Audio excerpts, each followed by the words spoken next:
You've heard me talk about Squares golf shoes and how they help you hit the golf ball further. And many of you are saying, oh, come on, Faldo, give us a break. How is that possible?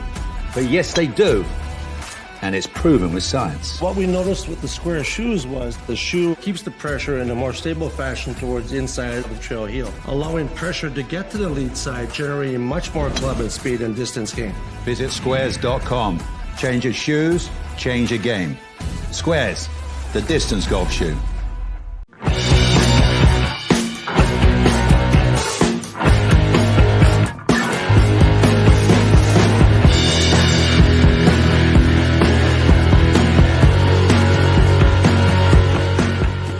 Baseball? Nah.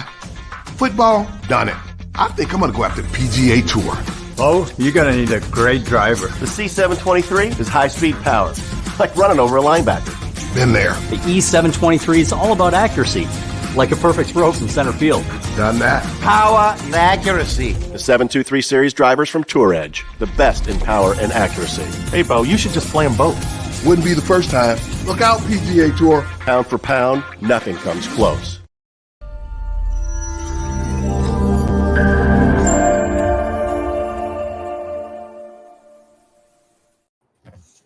And welcome back to Big's Golf Talk, BGT TV, BGT 2.0. John Quick, along with Greg Wise and Bill Cuevas.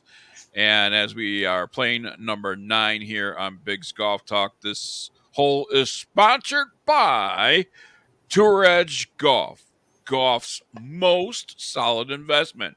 Pound for pound, nothing comes close. God, you got a deep voice, Amanda. Yes, sure do. That would scare anybody. Why do you say that, sir?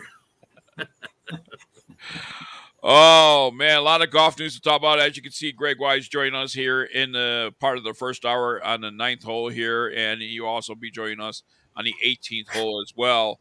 But let's get to some golf news, and then I'll ask Greg Wise his opinion as we've been talking about the latest and biggest news on the golf media side, and as a roll back all the golf balls. And coming up next after we head to the halfway house after this segment, will be a golf ball company and a golf ball engineer to join us to talk about this roll back and what does that mean for all of us and all that stuff. But some big breaking news right now. Jon Rahm is headed to Live Golf.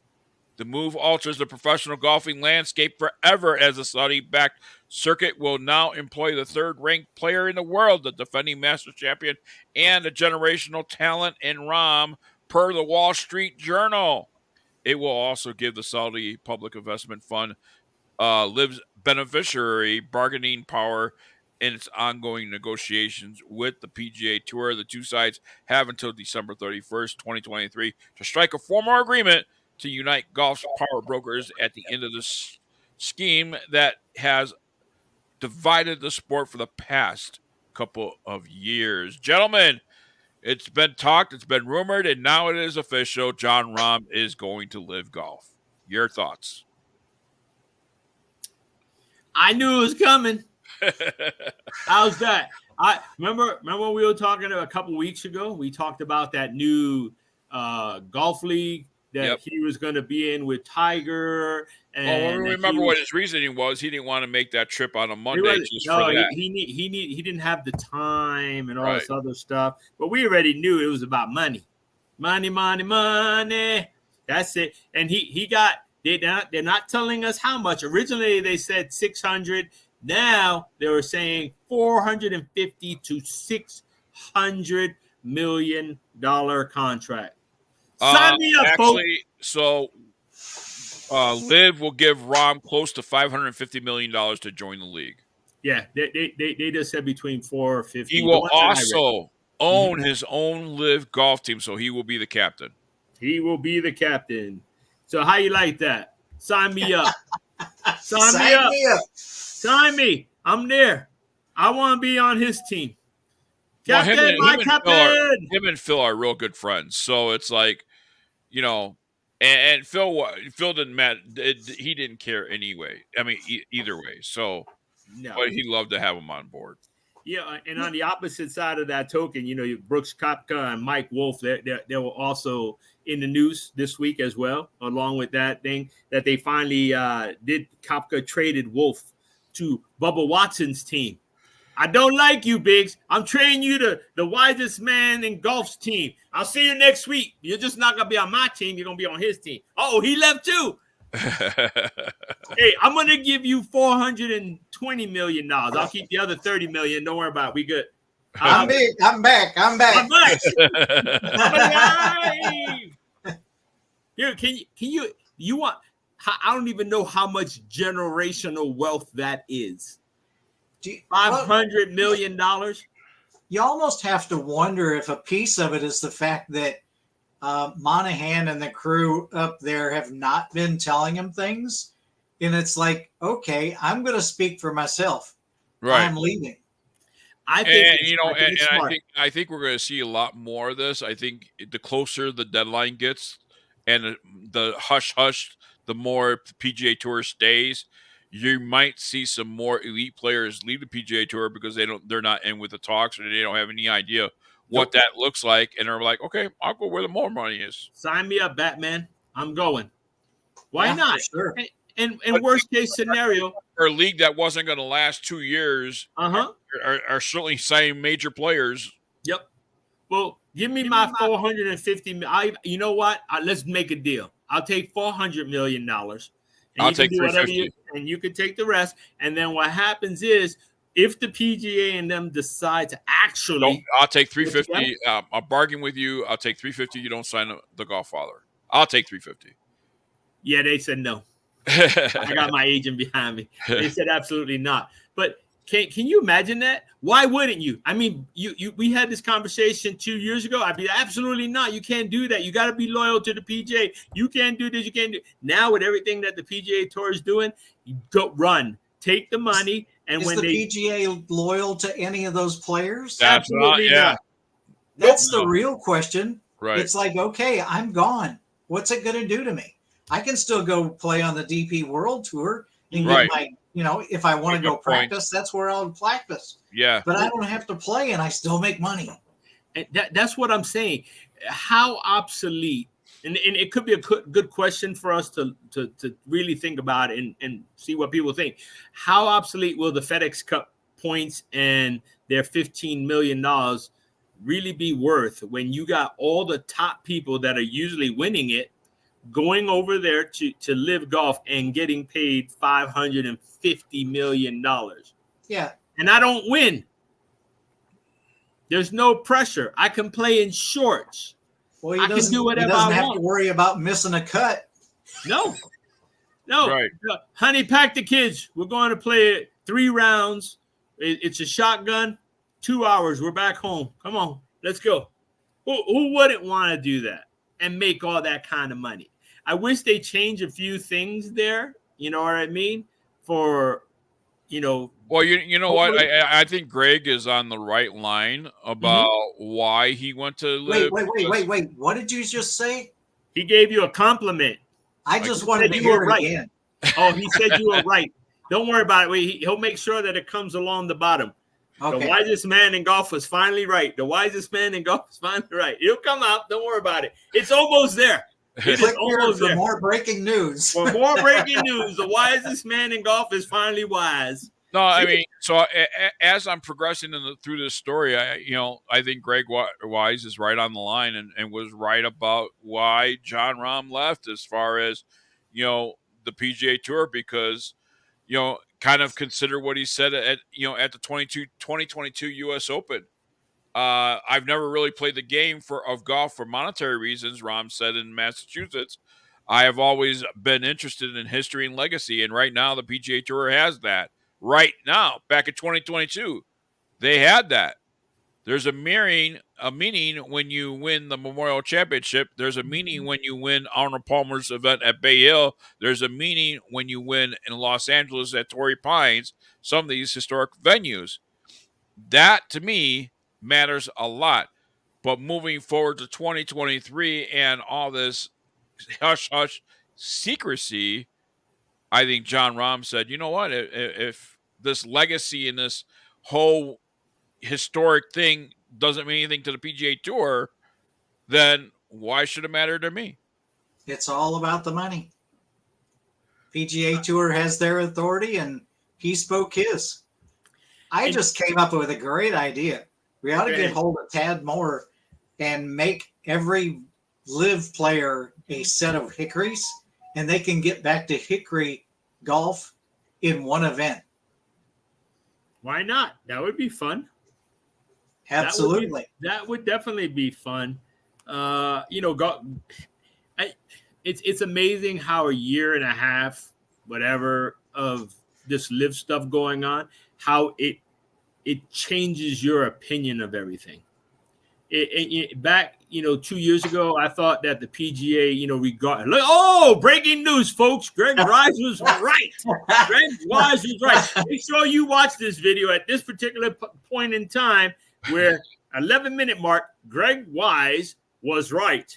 And he's actually taking a picture so he can share on social media. And he was right. We will share. That's breaking news, folks. Greg Wise was right. So, back 2 years ago, two-ish years, when Live and all this stuff started coming, the first thing that I thought was history, the beauty of the game. We weren't even, with the rules. Some of the rules in golf that we have today, which were outlandish, were still based on 1800s, the beginning of the game and everything else. Now I'm sitting back and saying, you know what? You don't need to be loyal because the PGA Tour hasn't really been loyal to them. So you know what? Go do what you got to do. Make your money. Make your generational wealth. I will find you. I guess it's on the CW or whatever it's on. I will find you. And I hope that you find some really good commentators so I could actually listen this year. Other than that, I'm just going to listen to music, turn off the volume, mute it, and watch you guys play. The interesting part is all the people, social media, everywhere else, the mainstream golf media that absolutely hate the Live Tour, and all those people that absolutely love Rambo, are they going to all switch? People as fans, are they going to go away from John Rahm that they absolutely love, or are they going to have to make the conversion right along with him? No, I think if you're a fan, you should be a fan, period. If you like somebody, you should like them regardless of where he's playing, because people get traded, people join different things. And at this point, everything that we're seeing now, we have a clear picture now. That before back in the day when it first started, we didn't have a clear picture. Our glass was foggy. We've been wiping and it get foggy and wiping and more fog. There is no more fog. We're seeing they're showing their hand. We're seeing what they're doing for the actual game and the golfers. So if you can still go out there and make $500 million, do it. Because right now, even if they join the back in the PGA and they get to do the FedEx points and they get to do everything that they want to do, I just got paid $550 million for the guys, the poor guys that turned down those contracts. Sorry. Well, turned down the contract from the threat of the PGA. Yes. And absolutely. They could have been in day one and participating. Yep. And now, that's the biggest thing. Over the last several months, that's the worst thing. That has to be the worst feeling. I gave up so much money for something that I believed in. All those bettors out there, I wonder what they're betting on for the next person to make the jump. I mean, everybody knew it was wrong. I mean, you couldn't, whispers. Well, a good PR agent for Live would plant the seed in the right spot that those rumors start. That's how it all gets started. Right. I don't know who else they're going to take. I mean, Rory quit the PGA. What about Victor? Victor's an overseas guy. They could get him, but maybe they'll start targeting some more the U.S. guys. Why not? Tour champion at $35 million, and what would you offer him? Or how about Justin Rose? There's a lot of big names out there that still could actually play golf. And you know what? Honestly, I gained some respect for Liv when I found out at the end of the year that just because you play doesn't mean that we're going to renew your contract. I really like that, and like the fact that they can trade people, get rid of people. You know what? You didn't really do good for my team. You're out of here, pal. See ya. Just like baseball and football, trading options. I liked it. You know? I like that trading aspect, and we talked. I like the about, getting rid of Wolf being aspect. traded and stuff like that. But here's the deal, because hey, one team might be playing in a certain way, and another team might be gearing and playing a certain way where somebody's game might fit that team better. Or you don't get along. Stuff happens. People don't get along all the time. It could happen. 1 minute it's like a alleged marriage. 1 minute, 1 month you love each other, and then you find out, oh, you know what? I really don't like you. Why? I don't know. I just don't like you. You got to go. Bye. We have about 5-6 minutes here left, and one thing I did want to get was, because we're about to segue into an interview with a golf ball engineer, but Greg Wise, Bill, and I kind of talked about it in the opening. The golf ball rollback is the hottest news besides now John Rahm and Greg Wise being right about why he jumped to Live Tour. But here's my question to you. What are your thoughts about the latest news? As people are just joining us, the latest news is that USGA and RNA has announced a golf ball rollback to take effect for the elite players in 2028 and for the amateurs in 2030. Greg Wise, your thoughts? Well, I would. Oh, John, here we go again. Greg was right. Greg was right. So if I was a golf club manufacturer with shafts and club heads, I'm going to say they might be rolling back the compression to make that ball go slower and that, but come to my clubs or my new shaft and we'll get it back for you. Or maybe even take a lesson. You might be able to get it further. That's a good point. I didn't think about it. Shaft helps a lot of people. Shafts can help, with the kick point and being fit into the right shaft. Right. We talk about driver heads and all this other stuff, but a driver shaft is the engine to that driver head. Every one of your shafts are engines. So if you change an engine in a Chevy Vega, it'll go fast. Yeah.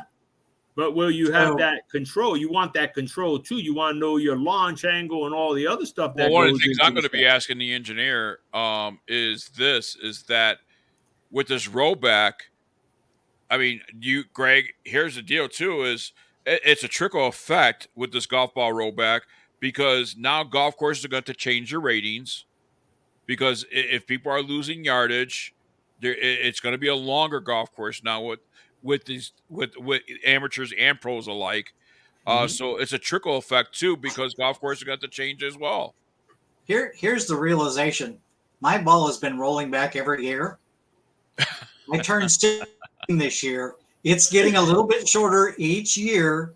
So there again, if I find something that can put that distance back on that ball that's now getting shorter, I'm either going to have to move up a set of tees, or I'm going to have to find a way of doing flexibility and fitness and getting that distance back. That's a whole lot of time that goes spend 4 hours on the golf course, right? As an amateur, we don't all have that kind of time and luxury to go in there and work on every other aspect of us to go for a couple hours and hit a golf ball. We don't have that. Or just go out and buy another $600 driver. Exactly. That's going to give me 10 more yards. Until they want to roll back the equipment. And that's what's going to happen. Eventually, it's unfortunate, but the amateurs are the ones that's going to suffer. We as amateurs are going to suffer because we're not the elite. I'm going to go get my hickories back out because I know how far they hit. And it doesn't really matter whether you play a Pro V1 or a Volvic or a Wilson Duo. They're going to go the same distance. That's a good point. And that's the history of golf. There you go. We're not going to give you 10 more yards. You're just going to have fun. That's what it is. That's what this game is about. Is fun. So you poor guys that were hitting it 300 yards, you're going to now hit it allegedly only 295 yards. Yep. Oh, that'll crush them. Oh my goodness. They So won't now be able instead to- of being they that won't be able to deep cut those corners and drive over those corners, lakes. you mean that they're going to be able to find their ball without going into the woods that far? That's what's going to happen. All I know is this is going to be an interesting few years as this takes place because Yep. one thing I don't want to see if they are going to roll back the equipment, and we'll certainly talk with the engineer and Encore Golf as they join us in the next segment. But one thing I hate to see is all of a sudden they do the golf ball and everything gets all the changes, and all of a sudden after this rollback, they're going to roll back the equipment. They should all just do it all at once. One time, baby. They One should. and done. Because like you said, Greg, what's going to happen is sure, they're going to lose, the ball speed, whatever the compression on the ball. But golf companies are going to make these claims now. Oh, don't worry, you lost that. Don't worry, we got you. We found your 10 yards. The ball is actually going to have to be marked somehow, so it's specifically targeted to a lower grade ball. Because how different would it be that if you've got 100 dozen Max Flies sitting in your back cabinet? That's the hard and they question look we're going to as new ask. as the same thing. We will I've got a ask good that. ball. Mhm. It's kind of like square grooves. Unless you look at them, Right. you can't tell. Well, that's going to be one of my questions to the engineer is if someone's in competition, how are you going to be able to tell that they have a non-conforming ball? Right.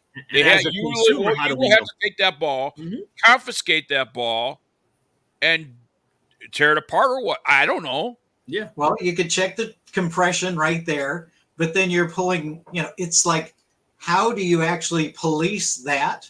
Right. One, it doesn't matter for the How do you amateurs. police They that in can an play amateur whatever the heck tournament? they want to do. Yeah. Yeah. How do you police that in an amateur tournament? Yeah. I don't know. We'll have Well, to I ask. guess it's the same aspect too. Is how are you going to police a shaved driver in an amateur tournament? Are you going to be? Can you tell right off the bat? Well, what happened to that poor guy that loved that one ball and he didn't want to change? And we all know that the golf ball gets changed year after year after year. And they wanted that golf ball and went and bought 100 dozen to last their lifetime. What are you gonna do now? Yeah. He's probably got square grooves sitting right beside all those golf balls. Oh, All right. Greg's going to join us in the last segment because that is our pickleball segment, and we're going to talk some pickleball. But right now, we're going to go and head into a break, make the turn, stop off at a halfway house, and get us some more coffee because, we're about to get into it with a golf ball engineer and Encore Golf right here on BGT TV. We'll be right back on the Ignite Golf Network.